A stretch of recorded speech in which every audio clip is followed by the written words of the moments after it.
Alright, it is draft day. And draft day means that there's a lot of trade rumors out there, and people are like, why aren't you talking about the rumors? Because they're rumors. It's just, it doesn't come through. See, about a month, what was it, month and a half ago, Ilya Kovalchuk is going to go to the Rangers. It's signed, it's a done deal. And everybody's like, come on, there's all these sources reporting it's a done deal. So I'm like, fine. So I did a video on it. And what ended up happening? Nothing. So ever since then, I've been like, I am not talking about rumors. Now, today's draft day, so there might be something out there. Craig Anderson is being reported by Frank Saravelli, has been asked for a 10-team no-trade list by the Ottawa Senators. He has $4.75 million in cap, so the Ottawa Senators would probably have to eat some of it. I'm not sure where he's going to go. Maybe Florida via San Jose. I don't know. Could Florida be looking for a goaltender? Probably not. And if they are, they're probably not going to look for a 37-year-old goaltender. Anderson can be good. And it's pointed out, and rightfully so, that every other year he's pretty darn good. Could Anderson move? Yes. Sure. The other one that's being rumored is Philip Grubauer, who's a restricted free agent. Apparently, the minimum ask by the Washington Capitals is a first. First-round draft pick for Philip Grubauer. No. I mean, if you're picking 30th or 31st, you might think about it, but 31st is Washington. You're not going to give up a draft pick in the 15 to 20 range for Philip Grubauer. I like Grubauer as much as anybody else, but there's no guarantee that he can be a starter. So, to me, that's a non-starter. And, of course, the big rumor here is that because you've got GM in New York, in Lou Lamoriello, that's known for getting goaltenders as soon as he goes somewhere, for cultivating a good goaltending crew wherever he is. The idea is that maybe he would make the move for Grubauer, especially with Barry Trotz coming over. Trotz knows Grubauer as much as anybody, so, you know, and it's interesting because here we are, it's draft day, and let's just go into... They've got their trade board. Actually, I think I have it loaded somewhere. I had it loaded somewhere. I closed it. But the trade board, and I'm just going to go through this quickly because it's... I don't know. It's nice to see, too, that while I'm browsing around that the salary cap did end up at $79.5 million. So for all those moving forward videos, it's not that far off. I ended up being $500,000 off from where the cap ended up. Okay, so the trade bait board, and I'm just waiting for it to load. And again, usually we see guys move that aren't on the board. And I don't feel... Here's the thing. I don't get mad at the coverage at this time of year because I get it. So you're on a TSN Sportsnet here. You know, it's the amount of hits that matters for those of us that report on this. But really, the odds of these guys getting moved, I don't know. Erik Karlsson, of course, is at the top. He's got a modified no-trade clause. So people are like, he could go to Edmonton. I really don't think so. There's a 10-team no-trade, and the belief is Edmonton's on it. So the one team that might be willing to pay through the nose to get Erik Karlsson, probably on his list of I'm not going there. Ryan O'Reilly's on number 2 on the list. I don't know if Buffalo's actually going to move him, and I don't know what his worth is. Now, he gets nominated for the Lady Byng. He only had 2 penalty minutes. You can look at this 2 ways. He's clean or he's soft. One or the other. Jeff Skinner, who has a no-movement clause. So Skinner's in complete and total control over where he goes. He probably gets moved, but again, I don't think it's necessarily today. So it kind of gets pushed down the hill, right? Okay, it's draft day. This guy's going to get moved. And then we go to July 1st. It becomes, okay, now this team has signed this guy, so therefore this guy's getting moved. I don't know about that. Max Pacioretty, there's been a lot of talk about Pacioretty. They've got him moved up to 4th on the trade board. I don't know that this happens before the season. I think that Bergevin believes that Montreal is better than where they're at. I do. I think he figures that if he adds a center, if Kotkaniemi's the real deal, I think he figures they're right back in the playoff hunt next year. Carey Price has a bounce back year. things are fine. Unlike what's going on in Ottawa, to me it feels like Montreal wants to just kind of stay the course. Philip Grubauer in Washington, of course, is on here, and he, as a restricted free agent, he's movable. But I do think that if the Capitals are saying, well, our starting point is a first-round draft pick, if that's the case, I think that might be a bit of a high price unless you get into a bidding war between GMs. Zach Smith's on the list because, of course, he is. Zach Smith, when he signed that contract, he made $3.25 million last year and had 5 goals. So, I don't see there being a huge market for Zach Smith. They got the Canucks 7th overall pick on here. Jim Benning's quoted recent days as saying the Canucks could draft a forward. I look at that and go, yeah, of course, because you draft the best player available. So if Zadina slides down to 7 to the Canucks, you'll see me do a happy dance tonight, and I would hope that he would pick Zadina. Justin Falk is at 8 on the board. He could move. Kessel's at 9, even though it's been denied by Rutherford. It's been denied by John Chayka that they've even talked. So there were all these rumors about Arizona, and I had people messaging me saying, you got to talk about Kessel to Arizona. There's all kinds of people talking about this. Yeah, and it's BS. And John Chayka came out and said, we haven't even talked to Pittsburgh about Phil Kessel. And Rutherford's come out and said, I'm not moving Phil Kessel. So somewhere Phil probably said, man, it would be fun to play for Rick down in Arizona. And then the media takes off with it. Artemi Panarin is on this list because apparently he's not willing to extend his contract in Columbus until he sees what the team's going to be to start the season. I don't mind that. I don't think that's a bad thing. I think if a player comes to you and goes, yeah, I'll probably sign here, but I want to make sure this team's going the right direction first. I'm 26 years of age. I've got a few prime years left. I want to make sure that I have a shot at winning a Stanley Cup. I don't think that's too much to ask for, and I think if your knee-jerk reaction as a GM is, well, you're out of here, that's probably a bad thing. Noah Hannafin in Carolina, he's not going anywhere. I cannot see him going anywhere. Even though he's a restricted free agent, he's going to want a big raise. He deserves it. He's only 21. 32 points this year. He's going to get better. Kevin Hayes is on the list because we're already into the guys that probably aren't going to move. When I heard Hayes was being shopped around by the Rangers, my response to that was, yep.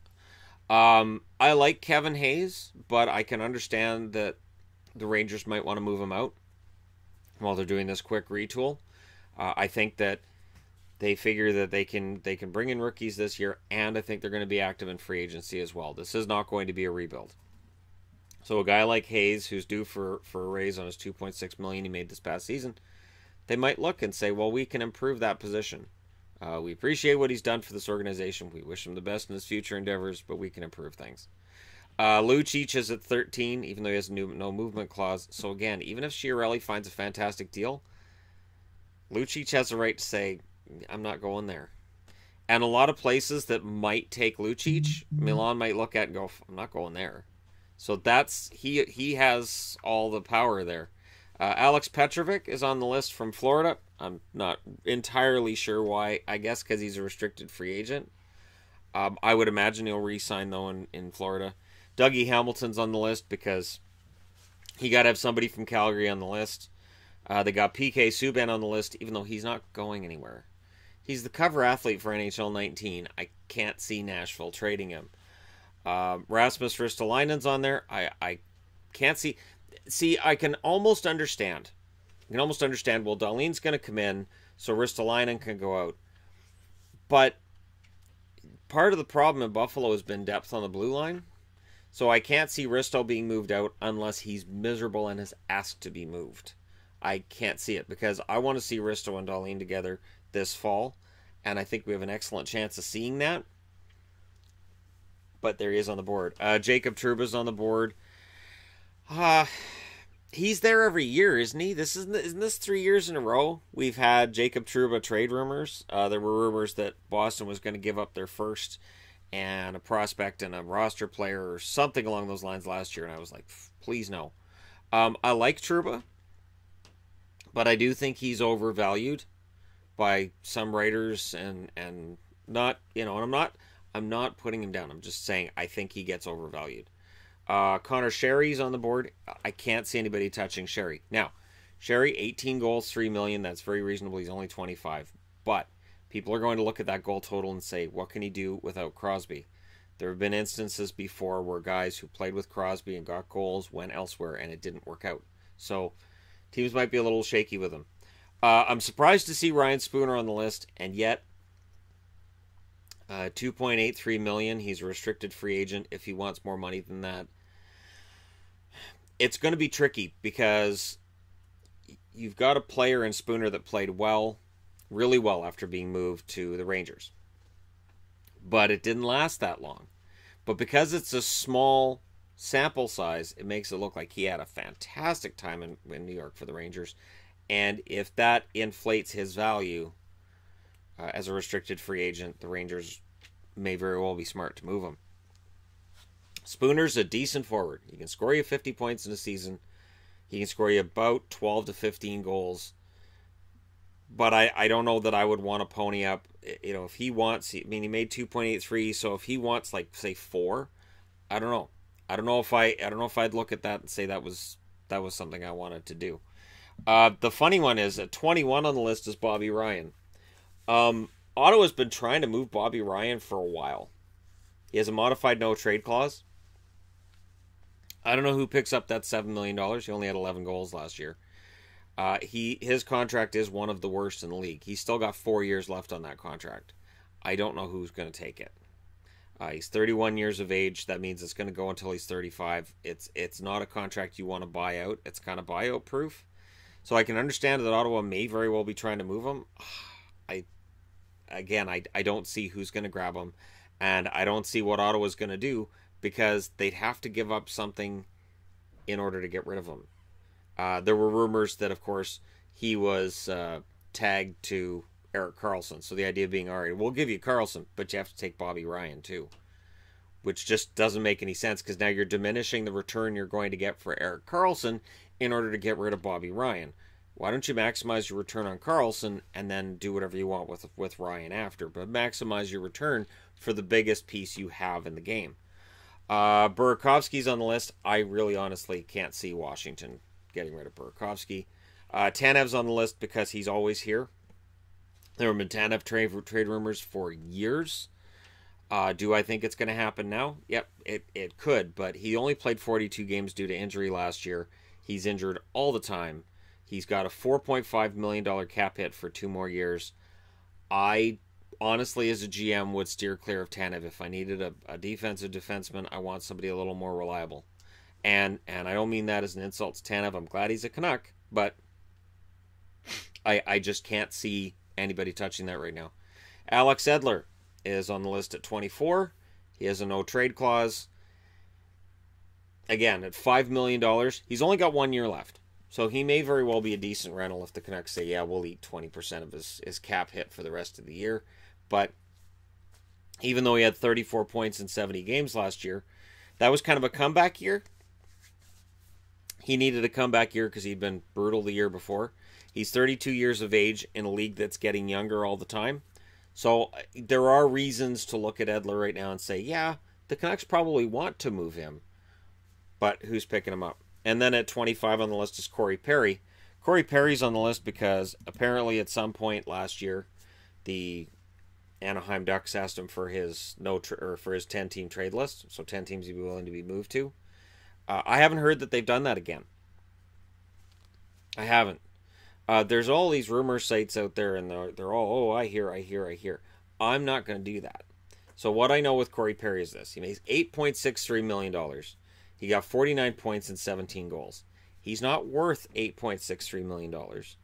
I think everybody, including Ryan Getzlaf, if they were allowed to remain confidential, would admit he's not worth $8.63 million. I think Corey Perry right now would admit he's not worth $8.63 million.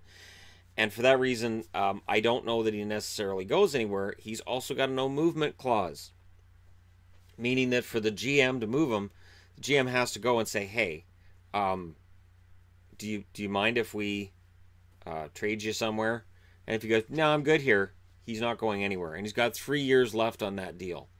So really this list is made up of kind of obvious guys who could get moved, bad contracts, and the funny thing is Craig Anderson's not on the list. And yet this morning word is that he's been asked for his trade list. Where would you like to go? Where would you not like to go? 10 teams that he doesn't want to go to. So we'll see what happens. But let me know what you guys think in the comment section below, as you always do. It's funny how I get this on and I don't see any of the hair, and I start filming and it's like, okay, there it is. Because to me it doesn't show up, but with the lighting it really shows up. Anyways, thank you guys so much for watching. Let me know who you think gets moved today. I honestly think if the trade board is like it usually is at the end of the day, there's probably a couple of these guys get moved, but probably not very many. But let me know who you think's going to go, where you think they're going to go, and then you can come back and say you're a genius later. But don't forget to hit like and subscribe if you're browsing your way through. I have other draft things to do for today. But thank you guys so much for watching. And for anybody wondering, I'm only wearing Dallas jerseys yesterday and today because the draft's in Dallas. And I think that's kind of fun. And since I have so many bloody Dallas jerseys, I might as well put them to good use. Thanks again for watching. I'll talk to you again soon.